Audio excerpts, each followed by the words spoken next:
நாளை மறுநாள் நடைபெற இருக்கும் 3ஆம் கட்ட வாக்குப்பதிவுக்கான பிரச்சாரம் இன்று மாலையுடன் ஓய்ந்தது. 3ஆம் கட்ட தேர்தலுக்கான பிரச்சாரம் ஓய்ந்திருக்கிறது. நாளை மறுநாள் நடைபெற இருக்கும் 3ஆம் கட்ட மக்களவை தேர்தலுக்கான பிரச்சாரம் ஓய்ந்தது. 12 மாநிலங்கள் யூனியன் பிரதேசங்களில் உள்ள 94 மக்களவை தொகுதிகளில் நாளை மறுநாள் வாக்குப்பதிவு நடைபெற இருக்கிறது. 3ஆம் கட்டமாக 94 தொகுதிகளுக்கு நடைபெற இருக்கும் மக்களவை தேர்தலுக்கான பிரச்சாரம் இன்று மாலையுடன் ஓய்ந்தது. 12 மாநிலங்கள் யூனியன் பிரதேசங்களில் 94 தொகுதிகளுக்கான 3ஆம் கட்ட தேர்தலுக்கான பிரச்சாரம் ஓய்ந்தது. நாளை மறுநாள் நடைபெற இருக்கும் 3ஆம் கட்ட மக்களவை தேர்தலுக்கான பிரச்சாரம் ஓய்ந்தது.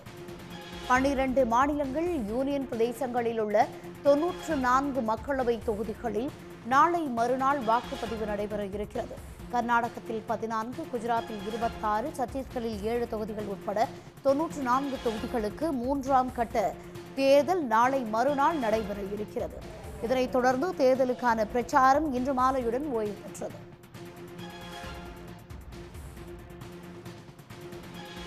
கர்நாடகத்தில் 14, குஜராத்தில் 26, சத்தீஸ்கரில் 7 தொகுதிகள் உட்பட 94 தொகுதிகளுக்கான 3ஆம் கட்ட தேர்தலுக்கான பிரச்சாரம் ஓய்ந்தது. 12 மாநிலங்கள் யூனியன் பிரதேசங்களில் உள்ள 94 மக்களவை தொகுதிகளில் நாளை மறுநாள் வாக்குப்பதிவு நடைபெற இருக்கிறது. கர்நாடகத்தில் 14 தொகுதிகள், குஜராத்தில் 26 தொகுதிகள், சத்தீஸ்கரில் 7 தொகுதிகள், யூனியன் பிரதேசம் உட்பட 94 தொகுதிகளுக்கு 3ஆம் கட்ட மக்களவை தேர்தல் நாளை மறுநாள் நடைபெற இருக்கிறது.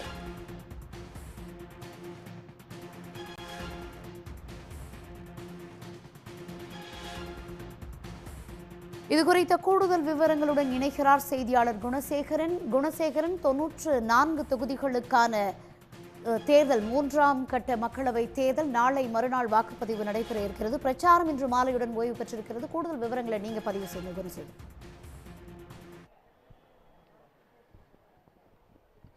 நிச்சயமாக நாடு முழுவதும் நாளை மறுதினம் 3ஆம் கட்டமாக இந்த தேர்தல் என்பது மக்களவை தேர்தல் என்பது நடைபெறுகிறது. இந்த தேர்தலுக்கான தொகுதிகளில் தான் இன்று மாலை 6 மணியுடன் இந்த தேர்தல் பிரச்சாரம் முடிவுக்கு வந்திருக்கிறது. குறிப்பாக நான் இருக்கக்கூடிய இந்த கர்நாடகாவை பொறுத்த வரைக்கும் மொத்தம் இருக்கக்கூடிய 28 தொகுதிகளில் ஏற்கனவே கடந்த மாதம் 26ஆம் தேதி 14 தொகுதிகளுக்கு தேர்தல் முடிந்திருக்கக்கூடிய சூழ்நிலையில் நாளை மறுதினம் எஞ்சி இருக்கக்கூடிய 14 தொகுதிகளுக்கு, குறிப்பாக வட கர்நாடகா மற்றும் மத்திய கர்நாடகாவில் இருக்கக்கூடிய தொகுதிகளுக்கு தாவணகரே, ஷிமோகா உள்ளிட்ட பெல்காம் உள்ளிட்ட ஒரு 14 தொகுதிகளுக்கான அந்த தேர்தல் என்பது நாளை மறுதினம் நடைபெற இருக்கிறது. இதற்கான பிரச்சாரம் தான் ஓய்ந்திருக்கின்றது.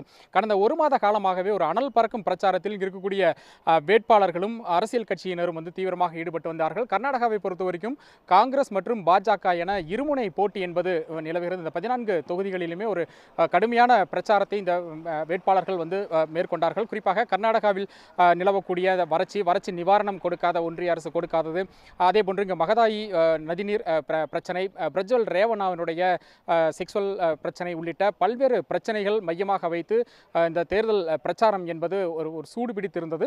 இந்த சூழ்நிலையில் தான் அனைத்து வகையான பிரச்சாரங்களுமே மாலை 6 மணியுடன் முடிக்க வேண்டும் என தேர்தல் ஆணையம் உத்தரவிட்டிருக்கிறதன் அடிப்படையில் இந்த மாலை 6 மணியுடன் இந்த தேர்தல் பிரச்சாரம் என்பது முழுமையாக முடிவுக்கு வந்திருக்கின்றது. இந்த 14 தொகுதிகளிலுமே ஒரு 227 வேட்பாளர்கள் களத்தில் இருக்கிறார்கள்.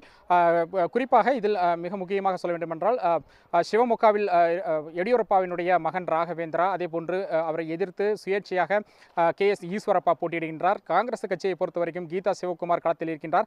அதே போன்று முன்னாள் முதலமைச்சர் ஜெகதீஷ் ஷெட்டர், பசவராஜ் பொம்மை, ஜோஷி உள்ளிட்ட பல முக்கிய பிரமுகர்கள் இந்த 14 தொகுதிகளிலும் வேட்பாளராக களத்தில் இருக்கிறார்கள். இவர்களுக்கான இந்த தேர்தல் தான் நாளை மறுதினம் நடைபெறக்கூடிய சூழ்நிலையில் இந்த பிரச்சாரம் ஓய்வடைந்திருக்கின்றது. அனைவருடைய பார்வையும் நாளை மறுதினம் நடைபெறக்கூடிய இந்த தேர்தலை நோக்கி திரும்பி இருக்கிறது. குணசேகரன், 3ஆம் கட்ட தேர்தலுக்கான பிரச்சாரம் இன்று மாலையுடன் ஓய்வு பெற்றிருக்கும் நிலையில் அந்தந்த பகுதிகளில் இருந்த மக்கள் தேர்தல் வேலைகளுக்காக வந்தவர்களும் வெளியேற்றப்பட்டு விட்டார்களா குணசேகரன்? நிச்சயமாக தேர்தல் ஆணையத்தை பொறுத்த வரைக்கும் இன்று மாலை 6 மணியுடன் அனைத்து வகையான பிரச்சாரங்களையும் முடித்துக் கொள்ள வேண்டும். தொகுதிக்கு அப்பாற்பட்டு இந்த பிரச்சாரத்திற்காக வந்தவர்களாகட்டும், அரசியல் கட்சி பிரமுகர்கள், தலைவர்கள், இவர்கள் அனைவருமே அந்த தொகுதியை விட்டு வெளியேற வேண்டும் என்பதுதான் தேர்தல் ஆணையத்தினுடைய விதிமுறை. இந்த விதிமுறையின் அடிப்படையில் தான் தற்பொழுது 6 மணியுடன் இந்த பிரச்சாரங்கள் அனைத்துமே முடிவடைந்திருக்கக்கூடிய சூழ்நிலையில் தொகுதிக்கு அப்பாற்பட்டு பிரச்சாரத்திற்கு வந்திருக்கக்கூடிய நபர்கள் அனைவரும் உடனடியாக இந்த தொகுதியை விட்டு வெளியேற வேண்டும் என்ற தேர்தல் ஆணையம் உத்தரவிட்டிருக்கிறதன் அடிப்படையில் தான் தொகுதிக்கு அப்பாற்பட்டு வந்திருக்கக்கூடிய அரசியல் கட்சியினுடைய தலைவர்கள் இந்த தொகுதியை விட்டு வெளியேறி இருக்கிறார்கள். தொகுதிக்கு உட்பட்ட அந்த வேட்பாளர்கள் மற்றும் அந்த கட்சியினுடைய பிரமுகர்கள் மட்டுமே இந்த பகுதியில் இருக்கிறார்கள். இந்த இறுதிக்கட்ட பிரச்சாரம் என்பது இன்று காலை முதலாகவே அனல் பறக்கும் நிலையில் தான் இருந்தது. வீதி வீதியாக சென்று இறுதிக்கட்டமாக மக்களை சந்திப்பது, அதே போன்று வாகனங்களில் சென்று தொகுதி முழுக்கவே சென்று வரக்கூடிய அந்த பிரச்சாரத்தை நம்மால் காண முடிந்தது. மக்களவை தொகுதி என்பது இங்கு கர்நாடகாவை பொறுத்த வரைக்கும் ஒவ்வொரு தொகுதியும் ஒரு 8 சட்டமன்ற தொகுதிகளை உள்ளடக்கிய சுமார் ஒரு 100 கிலோமீட்டர் தொலைவிற்கான ஒரு பறந்து விரிந்த ஒரு பரப்பளவு கொண்ட ஒரு தொகுதியாக இருக்கக்கூடிய சூழ்நிலையில் கடந்த 1 மாத காலமாக தனித்தனியாக சட்டமன்ற தொகுதி வாரியாக இந்த வேட்பாளர்கள் தங்களுடைய பிரச்சாரத்தை மையப்படுத்தி செய்திருந்த சூழ்நிலையில் இறுதிக்கட்ட அந்த பிரச்சாரத்தை என்பது அந்த பெருநகரங்களை மையப்படுத்தி இந்த பிரச்சாரத்தை நம்மால் காண முடிந்தது. குறிப்பாக காங்கிரஸ் மற்றும் பிஜேபி ஆகிய 2 கட்சியினுடைய வேட்பாளர்களுமே இன்று காலை முதலாக அந்த பிரச்சாரத்தில் ஈடுபட்டார்கள்.